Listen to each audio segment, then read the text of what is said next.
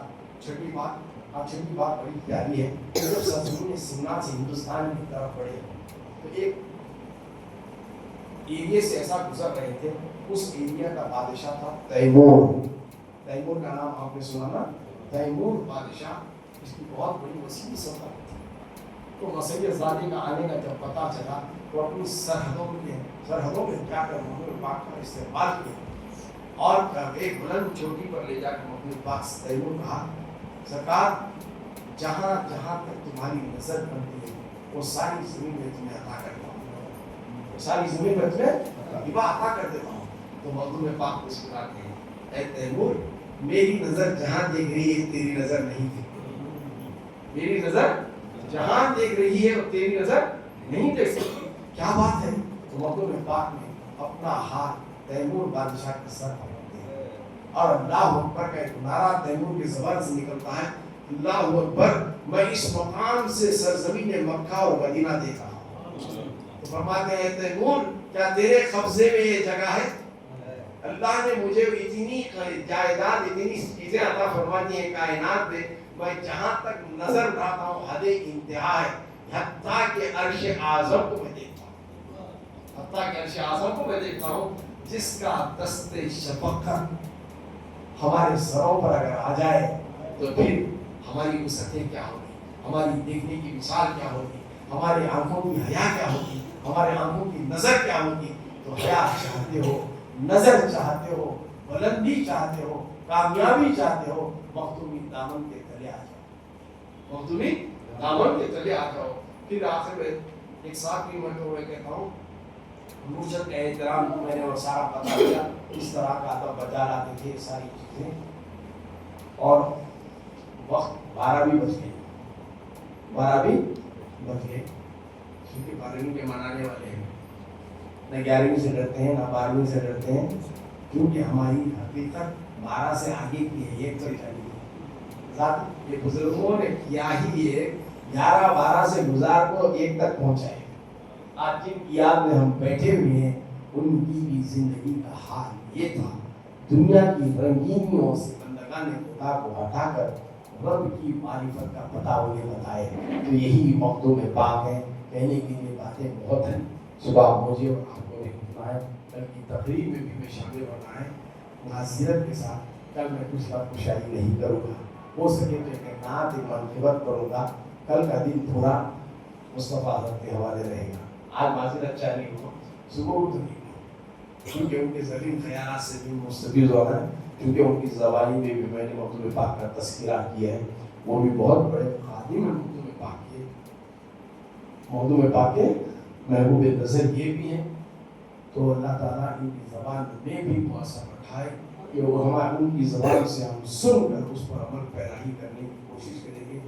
زندگی میں یہ بار بار ہمیں جھنجھوڑتے رہے، ان کا جھنجھوڑنا ہمیں ایسا لگتا ہے کہ ان کی تیزی مزاج کی تیزی ہے، کسی کو ناپسندیدہ گزر نہیں، وہ اپنی رفتار سے ہٹ نہیں پاتے، کیونکہ جہاں شریعت کا معاملہ آتا ہے کسی کو ڈانٹنا یہ لازم ہو جاتا ہے۔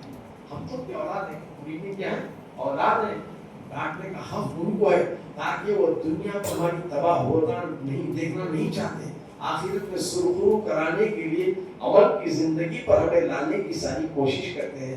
ان کے پیر و مرشد نے انہیں وہ مقام پر رکھا ہے تو ان کا بھی مقام ہے۔ تو اللہ تعالیٰ کے فضل و کرم سے کل صبح بھی وقت مقررہ پر آ جائیے، ان کے زرین خیالات سے ہمیں مستفیض ہونا ہے، اور کل صبح قرآن خوانی نہیں رہے گی، حضرت کی تقریر کے بعد جتنا وقفہ ہمیں رہے گا ذکر اس کا ذکر محفل کو صبح سجائیں گے، اور تقریباً 1:15 کے اندر ساری کاروائی کو ختم کریں گے۔ ایسا سمجھیے کہ ذکر 12:45 تک بھی ہمارا ختم ہو گیا تو 12:45 سے شجرے کی تلاوت ہوگی، دعا ہوگی، سب کے حق میں صلاۃ و سلام ہوگا، اس کے بعد فوراً لنگر اشرفی ہوگا۔ تو لہٰذا وقت کا لحاظ کرو، مصروفیات کو بالائے طاقت رکھو۔ ارے جو ذات سمنا کا تخت چھوڑ کے ہماری رہنمائی کے لیے ہندوستان آئے، تو کیا ہم ہمارے گھروں سے 4 قدم چل کر انہی کی چشتیہ خانقاہ تک نہیں پہنچتے تو پھر ہم کیا منہ انہوں نے دکھائے، کس طرح کیا چیزیں حاصل کرنے کے لیے ان کی بارگاہ میں کر میں جائیں، کیا منہ لے کر ہم جائیں گے؟ ہم پہلے اپنے آپ کو سدھاریں۔ میں اللہ تعالیٰ سے دعا کرتا ہوں اللہ تعالیٰ مجھے اور آپ کو مخدومی فیضان سے مالا مال فرمائے اور بتائی ہوئی ناصحانہ باتوں پر مجھے اور عمل کرنے کی توفیق رفیق عطا فرمائے۔ وما علینا الا البلاغ۔